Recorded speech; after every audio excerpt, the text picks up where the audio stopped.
ഇപ്പോൾ വന്ന ഈ വാർത്ത ശ്രദ്ധിച്ചോ?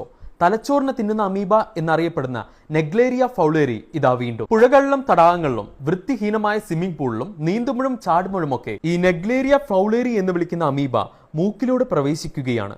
നിങ്ങളുടെ മൂക്കിലുള്ള മ്യൂക്കസിന് ഇതിനെ തലച്ചോറിൽ എത്തുന്നതിൽ നിന്നും തടഞ്ഞു നിർത്താൻ സാധിക്കില്ല. ഒരിക്കൽ തലച്ചോറിൽ പ്രവേശിച്ചാൽ അത് അവിടെ മൾട്ടിപ്ലൈ ചെയ്യുവാൻ തുടങ്ങും. ഈ അമീബ കൂട്ടം പിന്നീട് തലച്ചോറിനെ കാർന്നു തിന്നുന്നു. ഇതോടെ PAM അതായത് പ്രൈമറി അമീബിക് മെനിഞ്ചോ എൻസെഫലൈറ്റിസ് എന്ന രോഗാവസ്ഥ ഉണ്ടാകുന്നു. സാധാരണ 3 മുതൽ 7 ദിവസത്തിനുള്ളിൽ രോഗലക്ഷണങ്ങൾ പ്രകടിപ്പിക്കും.